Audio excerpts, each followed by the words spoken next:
حضور اکرم صلی اللہ علیہ وسلم کے فرمان کا مفہوم ہے کہ 3 آدمیوں کی دعا اللہ سنتا نہیں. 3 آدمیوں کی دعا اللہ. اب یہ روز مرہ کے واقعات جو بتانے لگا ہوں آپ کو. جب میں نے حدیث پڑھی، جب سنی، میں نے کہا یہ تو روز ہوتا ہے. کیا حدیث؟ کن کی دعا نہیں سنتا اللہ؟ ایک اس آدمی کی دعا اللہ نہیں سنتا جس کی بیوی اس کے مطلب کی عورت نہ نکلے، ان بن ہو گئی، بات نہیں بنی، بیوی اپنے گھر چلی گئی چھوڑ کے، نہیں رہتا. اب یہ اس کو طلاق نہیں دیتا کہ تینوں طلاق میں نہیں دینی، طلاق نہیں دیا گا تینوں، ایسا ہی ذلیل کراں گا.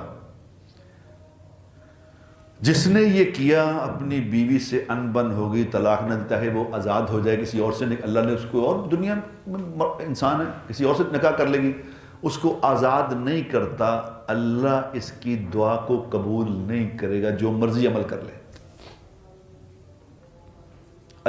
یہ خلا کیوں نکلا ہے؟ یہ عورتیں خلا لیتی ہیں کیوں؟ کہ وہ طلاق نہیں دیتے نہیں طلاق، اس لیے خلا لینا پڑتا ہے. تو اس کو اتنا ناپسند کیا گیا کہ اس کی دعا ہی نہیں قبول ہوگی، نمبر 1. نمبر 2، وہ انسان، بڑے غور سے یہ بات سننا، جو اپنا مال کسی بے وقوف کے حوالے کر دے کاروبار کے لیے. کیا مطلب ہے؟ یہ حکم ہے کہ اپنے مال کی حفاظت کرو، جاہلوں کے حوالے نہ کرو اپنا مال. ایک میرے جاننے والے کرنل صاحب ہیں، وہ ریٹائر ہو کے نا، انہوں نے کسی دیندار آدمی کو اپنا 40 لاکھ روپے دے دیا، کافی سال پہلے کی بات ہے. تو وہ آدمی پیسے کھاکو گیا. تو اس نے مجھے کہا دیکھو جی ایڈا نیک آدمی سی میرے اتنے پیسے کھا گیا، یہ تو ظلم ہے، اس سے آپ پیسے لے کے دیں. میں کہا وہ تو اس کا تو کوئی ظلم نہیں ہے، تم ظالم ہو. میں کیسے ظالم؟ میں نے پیسے دیے.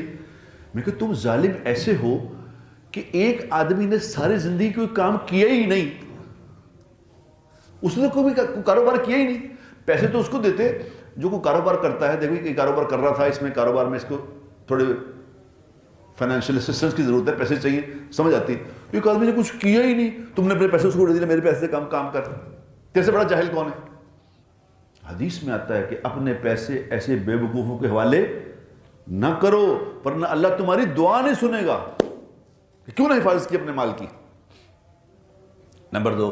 نمبر 3، ایسے 2 شخص جو آپس میں کوئی بزنس کریں، کاروبار کریں اور اس کی لکھت پڑھت نہ کر لیں.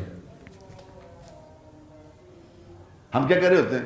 لے ہوں تیرنا لکھت پڑھ کرنی تو پرا لگنا ہے، پرانا لکھت پڑھ کرا میں چڈی یار، میں مرنا جاواں تیرنا لکھت پڑھ کرا، تو پرا ہے میرا. اللہ کہہ رہے ہیں کہ لکھت پڑھ کرنی ہے، ایک کہہ رہا ہے میرا بھرا ہے، یعنی یہ اللہ سے بھی بہتر سمجھتا ہے. پھر ہوتا کیا ہے؟ جب پھٹا پڑتا ہے نا، جب پھٹا پڑتا ہے، لڑائی ہوتی ہے، جب پھر ہرٹ ہو جاتے ہیں کہ ہرٹ ہو گیا میں. بھئی ہرٹ ہی ہو گئے تم نے اللہ کی بات مانی ہی نہیں. اور اللہ کے کہہ رہے میں اس کی دعا بھی قبول نہیں کروں گا. اس نے کیوں نہیں یہ کیا تھا؟ چلو کاروبار کے بارے میں اتنی موٹی اور اتنی بڑی کوئی 20 کتابیں ہیں کاروبار کیسے کرنا. ہم نے کبھی پڑھی ہے کوئی کتاب کاروبار کے بارے میں؟ کیا خیال ہے؟ سارے کاروبار کتنے لوگ بیٹھے ہیں، کبھی پڑھی کتاب؟ میں نے کیوں لگے جب ہو جاتا ہے تو پھر بعد میں کہہ رہے ہوتے ہیں اے دیکھو جی میں کی ظلم ہو گیا میرے نال. حالانکہ ظلم تو تم نے خود کیا ہے. ادھر دیکھو نا اللہ کیا کہہ رہے ہیں کہ اگر تم نے لکھت پڑھ کے بغیر کام کیا تو میں تمہاری دعا بھی نہیں سنوں گا، کیونکہ اللہ کو پتہ ہے کہ کل مجھے پھٹا پہنا ہی پہنا ہے. پھر اور میں نے اپنی زندگی میں جو تجربہ دیکھا ہے، جہاں لکھنے پڑھنے کے بغیر کاروبار ہوا ہے وہ کاروبار لڑائی پہ ہی ختم ہوا ہے. میرے سامنے تو ایسا ہی ہوا، اللہ ہی جانے. کبھی ہو بھی، کبھی توڑ چڑھ بھی جاتی ہے گل. حالانکہ زندگی گزارنے کے لیے خدا کی قسم قرآن پاک کو پڑھنا اتنا ضروری ہے جتنا ضروری کھانا کھانا نہیں ہے. لیکن ہے کوئی پرواہ کسی کو؟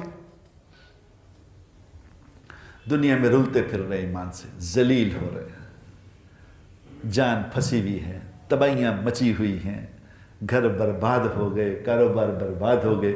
نہیں سیکھا تو اللہ کا حکم نہیں سیکھا، نبی کا طریقہ نہیں سیکھا.